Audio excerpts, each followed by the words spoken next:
भगवान की अनंत कृपा हुई, पत्नी के भेजने से आए, भगवान व्याकुल होकर बाहर आए हैं, ये बात सत्य है। नंगे पांव आए हैं, उनकी महाराज जो भी ये भी है उत्तरीय हैं, वो सब गिर गए हैं। भगवान आकर के उनको गले लगाए हैं, बड़ा प्रेम है भगवान को। अपने पर्यंक पर बिठा करके भगवान ने उनका चरण प्रक्षालन किया है।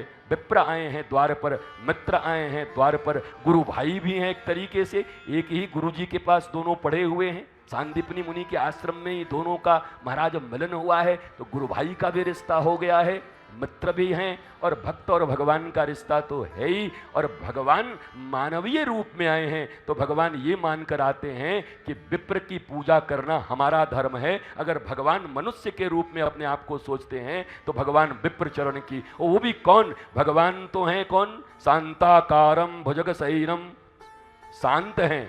पर सुदामा जी के लिए क्या लिखा हुआ है? प्रशांत आत्मा। बताओ, भगवान शांत और भक्त जो है प्रशांत, एक ऊपर ही है।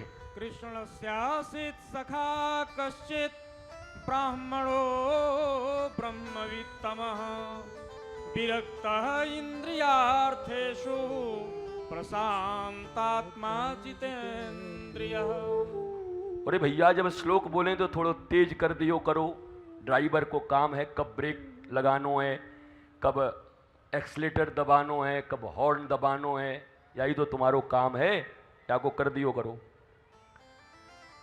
सुदामा को भगवान ने इतनी प्रतिष्ठा दी, इतना भगवान रोए हैं ब्रज की भाषा में, पानी परात को हाथ दियो नहीं, नैनन के जल से पग धोए, देख सुदामा की दीन दशा, करुणा करके करुणानिधि रोए। दीन दशा, हीन दशा नहीं। इन्फीरियर लोगों को ठाकुर नहीं मिलते। हीन और दीन में बड़ा अंतर है। दीनता भक्ति का सिंहासन है, और हीनता क्रूरता, हिंसा और द्वेष का सिंहासन है। हीन मन्यता, हीन मन्य बुद्धि मनुष्य को सदा विचलित किए रहती है, पर जिस बुद्धि में दीनता समन्वित हो, विनय हो, वहां पर भक्ति बैठती है। इसलिए दीन और हीन में अंतर है। हम लोग बोलचाल की भाषा में कहते बड़ा दीनहीन है महाराज। हीन है तो खबरदार, थोड़ा दूर रहो, दीन हो तो इधर आओ। दीनता और हीनता में बड़ा अंतर है। भारत शब्दों के साथ पता नहीं, हम इतने विद्वानों के होने के बाद विद्वान लोग सब कह रहे हैं, पर आप अपनी धारा में चले जा रहे हैं।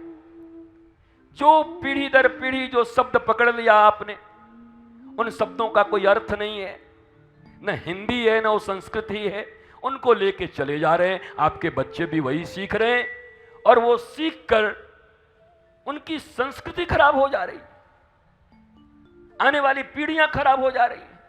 इसलिए शब्दों के ऊपर भी बड़ा गौर करें। शब्द भी ब्रह्म है माधव दत्त जी, शब्द ब्रह्म है, तो शब्दों के साथ इतनी छेड़छाड़ क्यों? कुछ भी निर्णय हो जा रहा है।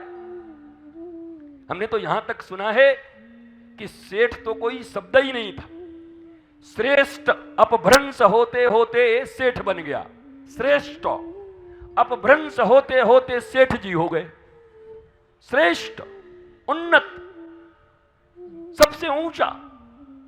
अब बोलते बोलते श्रेष्ठ सेठ सेठ सेठ, गांव में सेठ जी सेठ जी सेठ जी, और वो भी सेठ। चलो कोई मान लो कोई संगीत का सेठ हो, भाई संगीत के वो सेठ जी हैं, का भाषा के ये सेठ जी हैं, श्रेष्ठ हैं। कोई कहे व्यापार के ये सेठ जी हैं, तो सेठ का मतलब भी पैसे पे आके बात रुक गई। माल पानी जिसके पास हो, मोटा पेट हो, और ऊपर एक ऐसी मुनीम की पगड़ी लगी हो, तो सेठ जी हो गए। कमाल हो गया। ये कब से हो गया? ये शब्द का विवेचना कब से कर दिया भारतवासियों ने? कहां से ले आई ये शब्द? अपभ्रंश हुए चीजों का प्रयोग कर करके भारत अपनी गरिमा गवेषणा को खो रहा है।